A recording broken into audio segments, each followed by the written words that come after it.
few questions about. This is part two of your testimony with on Testimony Thursday with Ernisa B. And we would like to just get a feel, more of a feel for who you are. Your testimony is very compelling, and you share a lot of information about your journey and the journey that you've had in your fight for justice and a case that you're dealing with.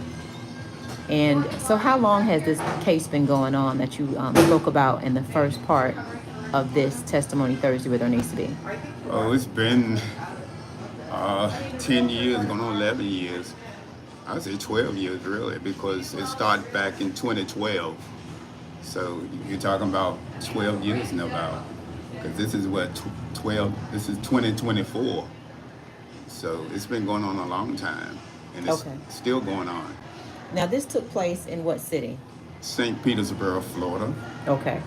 And do you know who the mayor was at the time that this incident began?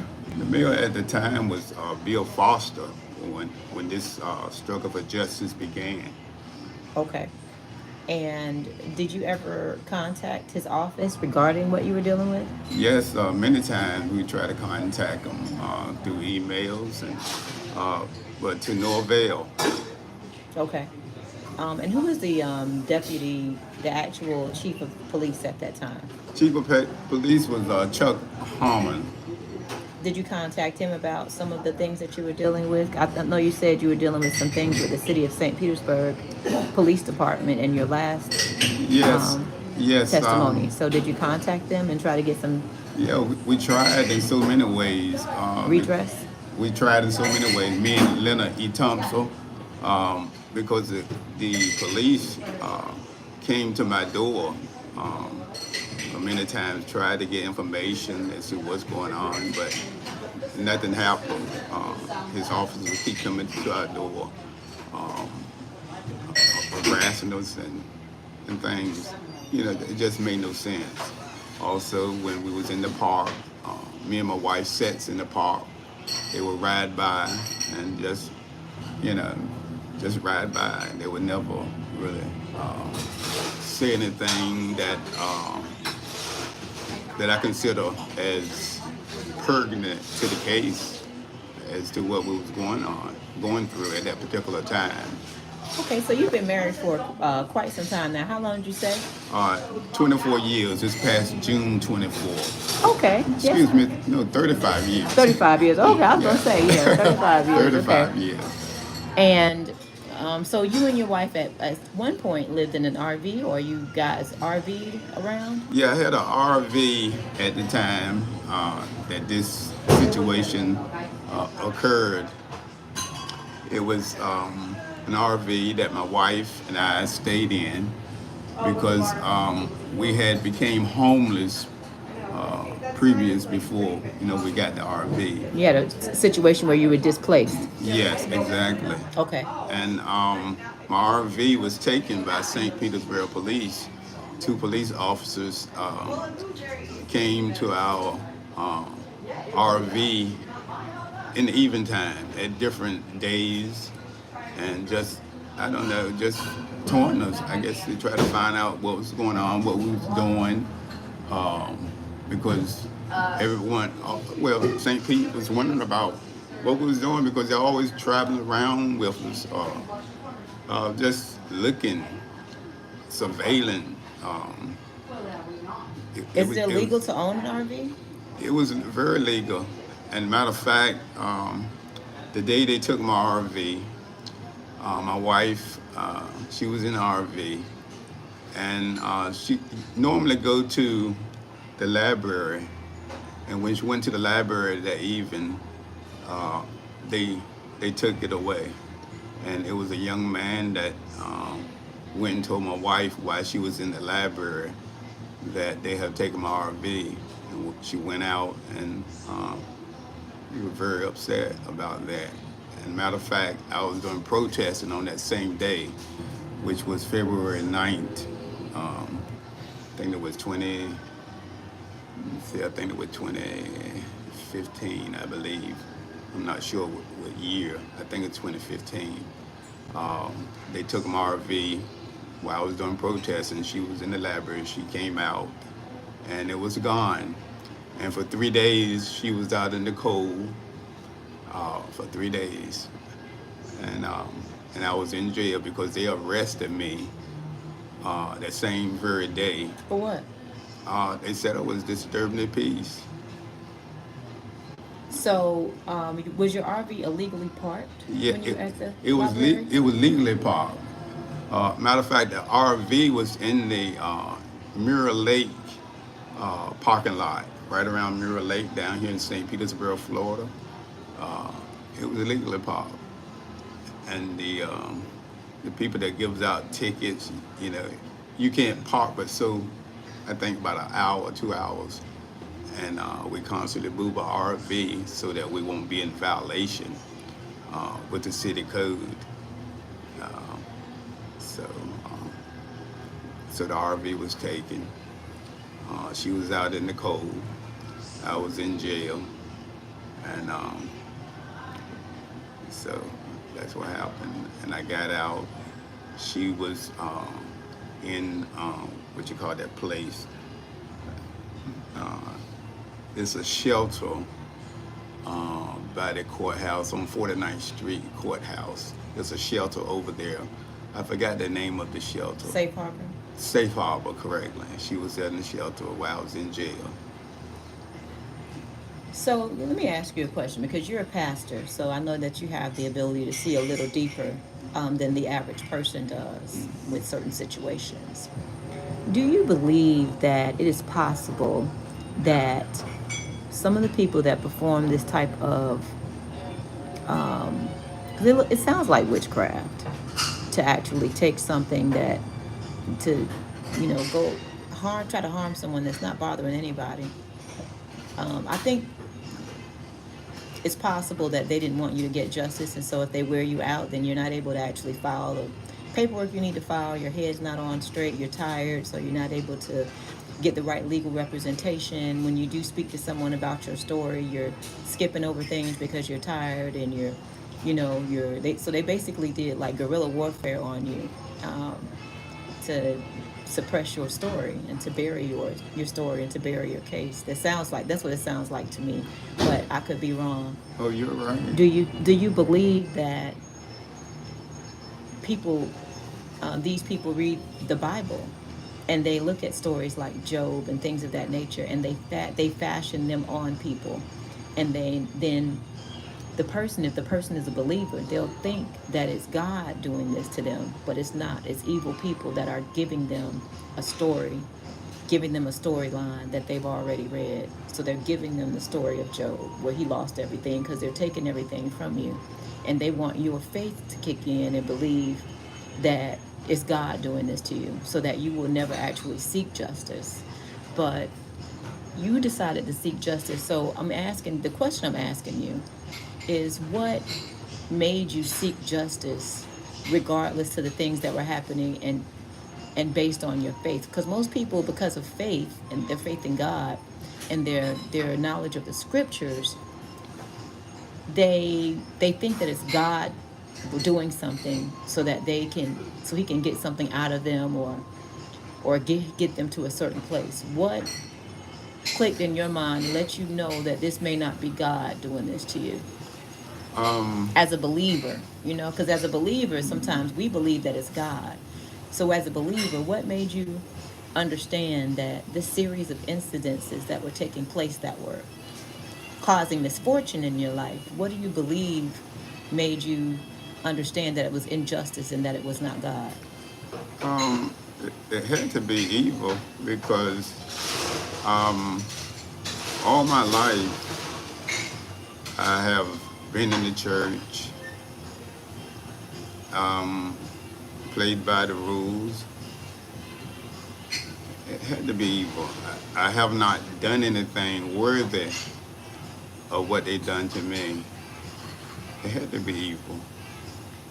There's no other way to describe it. To harass a person that helped people, that been helping people all his life, um, helping the homeless because I've been homeless. Um, and being a minister, it affected me a lot more because I've seen a lot of suffering in my life, uh, and it makes no sense. And that suffering came in the later years of my life because I became homeless. And you learn a lot from being homeless. And you learn how to have faith in God. And for whatever reason, I'm always inspired from within myself to get up every morning, to do God's will, to help people, um, to share um, the love of God to everyone that I can. And it had to be evil. It's no other way to describe it. And and this is where Mr. Thompson, Leonard Thompson, come into play. Mr. Thompson uh, found God as a child, but as a grown man, he turned away. And in his later years, he turned back to God. Um, he was a man that stood for God when he came back uh,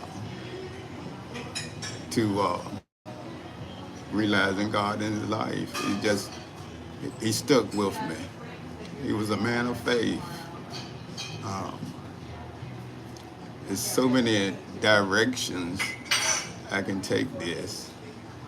And when I talk about this, it brings so many things, so many memories and whatnot. But it is God that have taken me through this, and 'cause every morning I'm inspired. The strength comes from nowhere to get up another day to try to get justice uh, for the things that I and Mr. Thompson have been through. Of course, he's deceased now. He was a man of God. He loved the Lord. He loved his family. He loved his nation. But his nation didn't love him. Um, and he stood for me, and I appreciate him. And it just made me think about him because he was a man of faith. And How do you believe that this, your stint of displacement, how do you believe that has affected your wife? um, my wife uh, found it hard to believe uh, what was going on because, you know, she didn't believe that people would do these things that they have done to us. And she was, very disappointed in our system, um, the way that the things that they did to me uh, as a security guard. She was very much affected by that.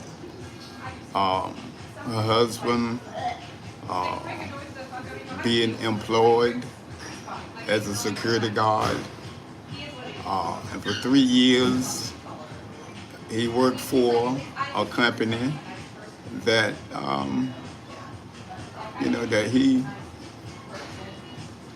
that he loved. He loved doing what he was doing, except that when they want to pick up trash, pick up trash in the parking lot as a security guard, that very much affect her, and it very much affect me. But having been homeless, you have Displaced. displaced. You have to learn to put up with things like that until you could do better.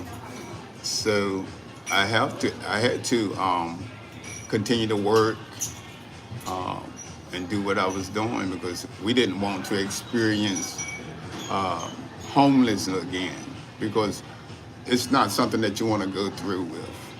So, do you believe that if things had just gone the way that they were supposed to go, meaning if the obstruction of justice had not taken place, and you were without conflict, you were able to, with I'll say not without conflict, I'll say with a normal amount of conflict, because when you work at any job, because there are different personalities, there are going to be clashes and things of that nature, but without an abnormal amount of conflict taking place, do you believe that that displacement would not have ever happened? Because if you're a person that works and you get up and go to work every day regardless, if that abnormal adversity had not taken place and those people had not obstructed justice in the way that you're saying that they had, or maybe they played God and decided they were going to turn you into a Job, what do you believe? Where do you believe right now you would be? Um,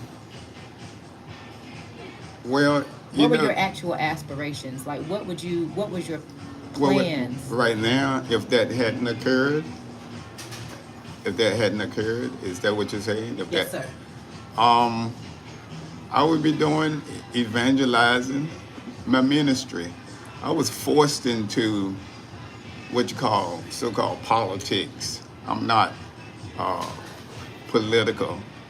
Um, I'm forced into doing something that I don't want to do, but I have to uh, in order to get justice. There's too many people suffer um, to have this right. Um, you know, too many people suffer in slavery and all the things that leaders as king went through, and the suffering.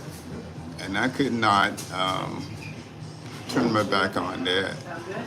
How do you differentiate being chosen to get into? How do you differentiate your faith from the political aspect of this? So, do you feel, because you said you want justice, and some people say that are believers forgive and forget. How do you, in your mind, balance the forgive and forget theory of, I'll say, not, I won't say theory, but the forgive and forget aspect of faith, and the aspect of faith where God is a just God as well? How do you actually balance the two, See, emotionally and psychologically and also spiritually? Like, what ignites you to continue to want justice, this even though you would have someone that would say forgive and forget? this nation, this nation constitution is based on Judeo-Christian principles. This nation constitution is based on Judeo-Christian principles. Leaders who have raised their hand and oath to God to uphold your constitution, they raised it to God. And I serve God, and I could not turn my back on God. This nation claiming that we're going to uphold the Constitution and civil rights laws of this nation, and not seeing that done, that touches me, because they raised their hand up to God, a God that I serve, and I cannot stand by and let them make a mockery of God, the God that I serve. I could not let them do that. They raised their hand up to God, the God that I serve, and I cannot let them get away with that. They're going to have to hold this Constitution based on Judeo-Christian principles, just like they said, and I could not let that get away, because So, I serve God. yes, sir. So, who are some of the people that you contacted over the years in regards to your case? Um, President Obama, matter of fact, President Obama sent two secret servants, agents, down to my chief witness home to threaten them uh, and to giving up this struggle, giving up this thing that we are doing. Uh, and that's what Obama did for us, the first black president in this nation. And that very much hurted me because he was the first black president. If anyone could understand what black people are going through, he should have understood. And I could not understand because I thought it was a cut and dry case because he was president at the time that we was going through this situation. If anyone would have understood, it would have been him, Obama, President Obama, Eric Holder. If anyone would understood, should understood what black people have done and been through in this nation, we would have depended on him. And he failed us. Not only did he fail us, he congratulated the president of G4S Secure Solution, the company that my chief witness, Leonard E. Thompson, worked for, congratulate him, even knowing what G4S Secure Solution did to Mr. Thompson. Knowing all the situations we've been writing to President Obama. 4 years we've been writing to him to no avail. And we couldn't understand. We written 100 letters and sent to 100 senators in Washington, D.C. And not one senator respond. We sent it to Nancy Pelosi, not a response. Not one response. Jesse Jackson, Al Sharpton, not one response. United Nations, Interpol, not one response. ATF regarding that 38 Taurus revolver that belonged to my chief witness, Leonard E. Thompson, that belonged to him, and is still unaccountable to this day. No response at all. So, Florida Supreme Court, First District Court of Appeals, no response. Florida Supreme Court, 6th Judicial Circuit, J. Thomas McGrady, written a letter and said that there's nothing he can do about it. We went on behalf of a young man to court one day. I don't recall the month, but we went to court early one morning on this young man's behalf. We was going to use our case as a defense for him in a discrimination case that he had in the 6th Judicial Circuit in St. Petersburg, Florida on 49th Street. When we got there, it was deputies lined up blocking us from going into to go up to the courtroom on this young man's behalf. Let me ask you a question. Who is Janet Long? Janet Long, she's a commissioner, Pinellas County Commission. She worked with Pinellas County Commission. I don't know if she's still on Pinellas County Commission, but You contacted them? we contacted her. She said that I forgot the word she called us. It was some name she called us. I can't recall it. What did Ken Welch say when you contacted him? Ken Welch, we went to Ken Welch. Matter of fact, I stood before him in the county commissioner meeting many times to try to get them to help us, but to no avail. Who was Glenn Beck? Glenn Beck, we've written to him. He's a conservative. We've written many emails to him, and we got responses, but nothing concrete, nothing that we could, you know, nothing concrete. It's just babbling. What did Rick Kreisman say? Rick Prizeman, Rick Prizeman would meet with us. A matter of fact, it was some name Rick Prizeman called us because I was protesting so much and putting his name out there so many times that he was upset with me, I guess, from protesting. Wingate Newton. Wingate Newton, he met with us, and but it needed a second meeting. But he didn't respond. He didn't respond. We're supposed to have a second meeting, but no meeting happened. Nothing happened. And So, where do you see yourself on the road to recovering? Because in a lot of those seats, different people are in different seats now. And a lot of those names that you named in the beginning of your fight, a lot of those people are not even in office. Bill Foster is no longer in office. Chuck Harmon is no longer in office. Rick Kreisman is no longer in office. Ken Welch is now the mayor of St. Petersburg. So I think Mr. McGrady is he's retired. So would you reignite your case and put it back out there? What would be your next steps? my next step would simply be protesting, just continue to protest, to keep doing what I'm doing, as long as I'm inspired to do so.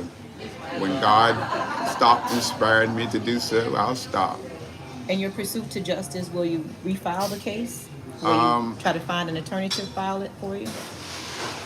Well, I'm constantly putting it out there about an attorney needed on my posters. I constantly put it out there, but to no avail. Hadn't gotten no responses yet. No response.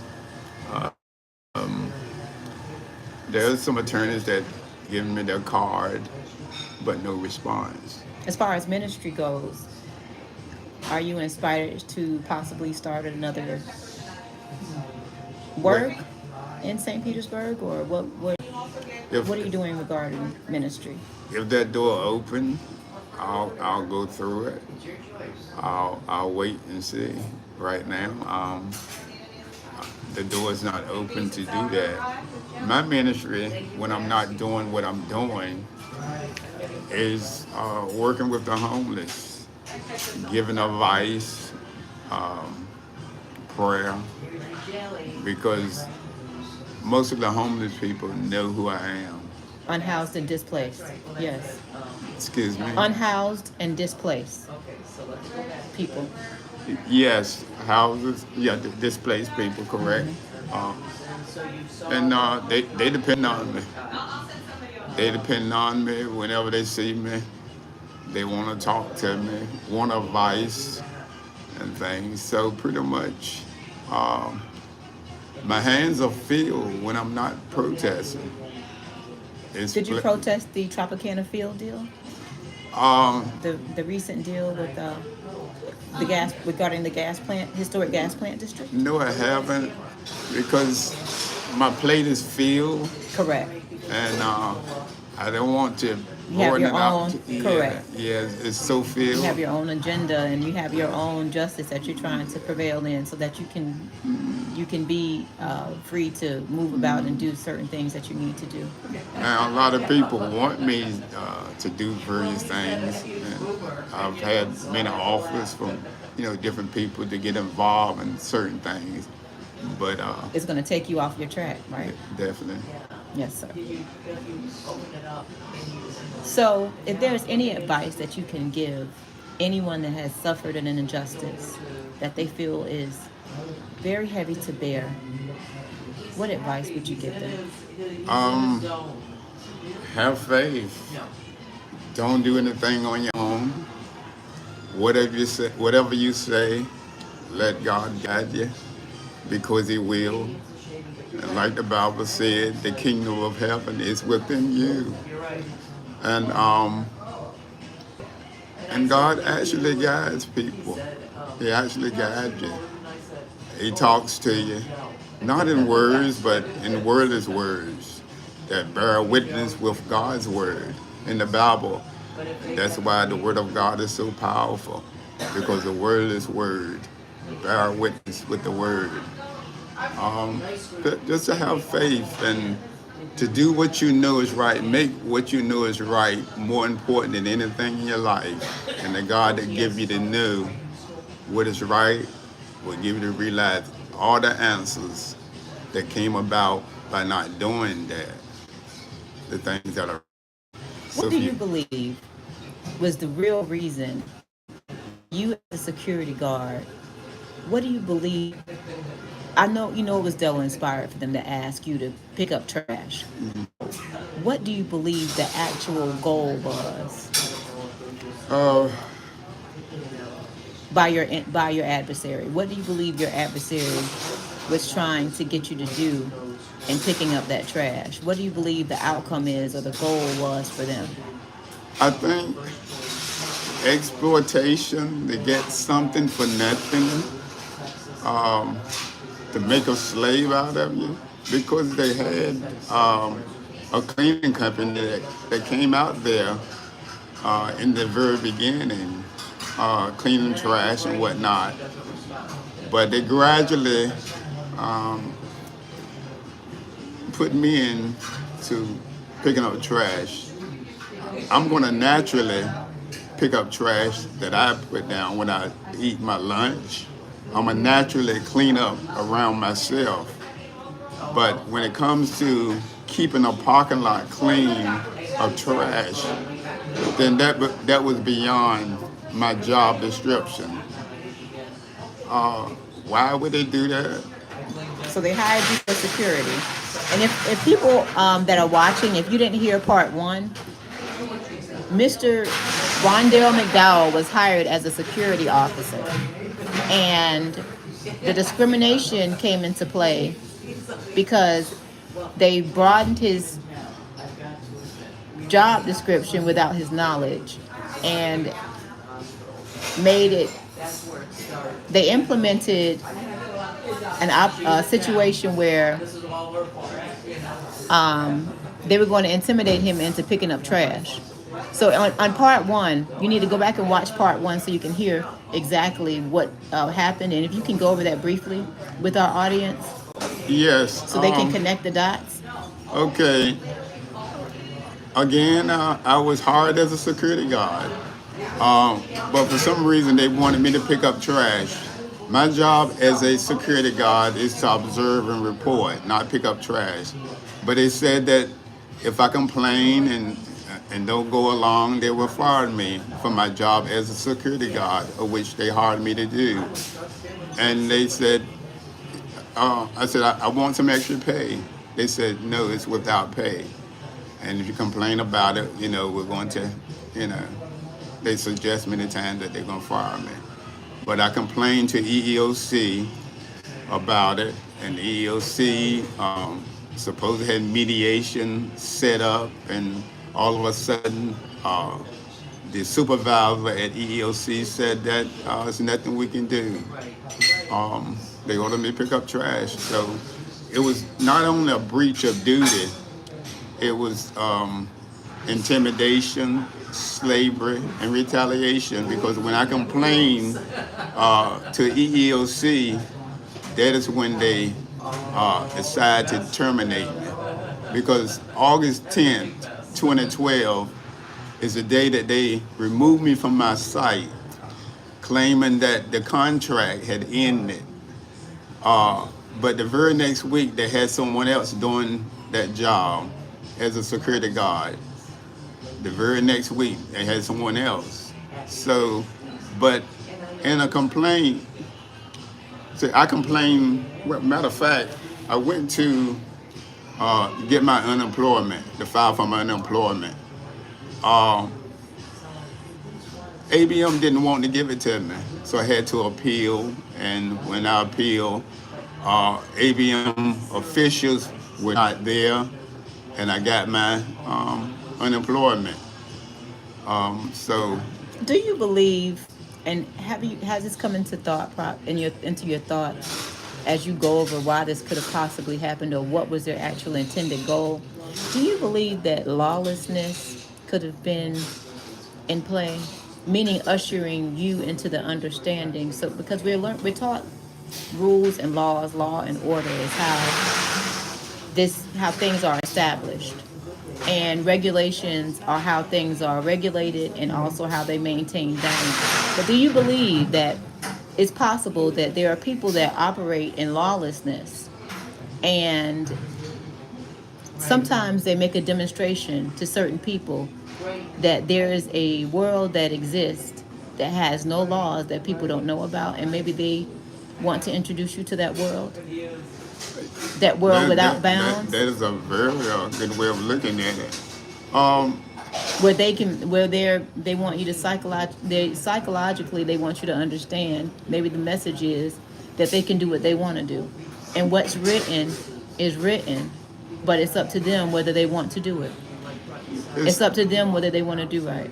It's up to them whether they want to actually follow the rules that they have even written. And so that to let you know, it's like the veil is torn. And maybe this is your peek into seeing that what's behind the veil. yeah, very much. That's a good way of putting it. Thank you so much for being on our show. You're welcome. And I pray that everyone is edified by your testimony. Testimony Thursday with Ernisa B. And our special guest is Rondale McDowell. Thank you.